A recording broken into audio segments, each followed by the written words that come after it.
Herkese merhaba. Bugün efsane bir tarif, güzel bir etli lahana sarma yapacağız. Bütün püf noktalarını size anlatacağım. Önce lahanayı seçmekle işe başlamamız lazım. Sarmalık lahana böyle yassı ve geniş olur. Kapuskalık lahana ise biraz daha tombik ve top gibi olur. Sarmalık lahanayı kestiğiniz zaman ince ince şerit şerit katlar görürsünüz. Kapuskalık lahana birazcık daha kıvrımlı ve iç içe geçen olur. Lahanayı dörde böleceksiniz ve şöyle bir parça elde edeceksiniz. Ve bu parçadaki yaprakları yaklaşık 3 dakika kadar kaynar suda haşlayacaksınız.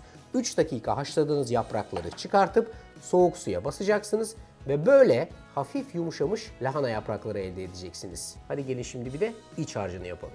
300 gram kıymanın içerisine 2 su bardağı pirinç ekliyorsunuz. Üzerine 1 su bardağı ayçiçek yağı, 2 adet doğranmış kuru soğan, 4-5 diş ezilmiş sarımsak, 2 yemek kaşığı domates salçası, 1 yemek kaşığı biber salçası, 2 çay kaşığı tuz, 1 çay kaşığı karabiber, 1 tatlı kaşığı kadar pul biber, 1 tepeleme tatlı kaşığı kuru nane, 1 dolu tutam maydanoz.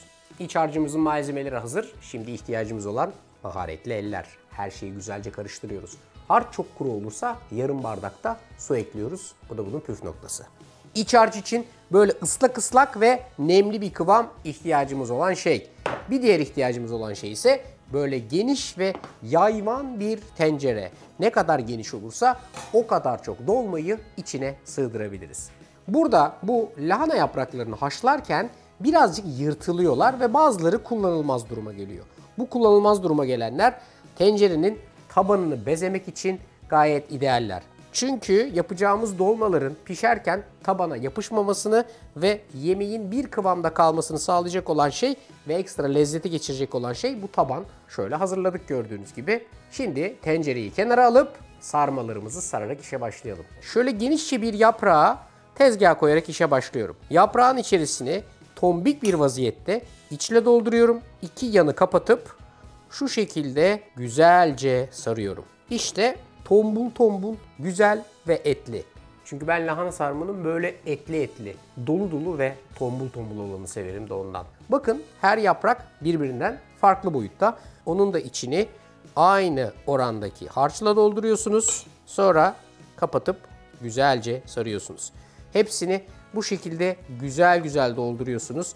İç harcı ara ara karıştırmayı ihmal etmeyin ki salçasıyla kıyması birbirinden çok fazla ayrışmasın. Sıra geldi tencereye dizme kısmına. Şu kat olan kısımları, yani şurada gördüğünüz kat olan kısımlar alta gelecek vaziyette tencereye güzel ve özenli bir şekilde bunu dizmenizi istiyorum sizden. Hepsi sırt sırta yan yana temas etsin, çok ayrı gayrı olmasın. Olayımız bu. Hepsini güzelce dizdik ama bunu güzel ve nemli nemli pişirecek bir salçalı suya ihtiyacımız var. O da şudur. 1 yemek kaşığı kadar domates salçası, 3-4 kaşık kadar ayçiçek yağı, 1,5-2 bardak kadar su, biraz tuz, biraz da karabiber. Hepsini güzelce karıştırıp salçayı suyun içinde açıyoruz ve arkasından sosumuzu sarmaların üstüne gezdiriyoruz. Sosun sarmaların üstüne kadar tamamen gelmesine gerek yok. Ama yarısı ve yarısından birazcık fazlasını kaplaması önemli. Sonra yapacağımız işlem şu kalan yırtık olan lahana yaprakları. Bunları da bir kapak gibi güzelce kapatıyoruz. Pişerken açılmasınlar, dağılmasınlar diye üstüne şöyle bir kapak kapatıyoruz. Tencerenin kapağını da şöyle güzelce kapattıktan sonra ocağı önce harlı ateşte yakıyoruz.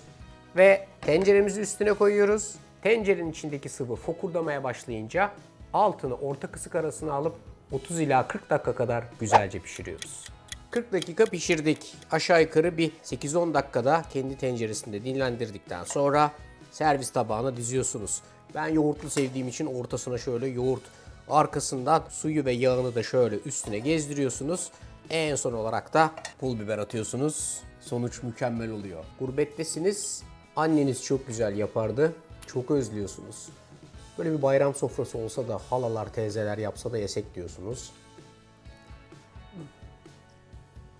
Çok haklısınız. Bu özlenecek bir tarif. Mutlaka uygulayın. Bayılacaksınız. Hepinize afiyet olsun.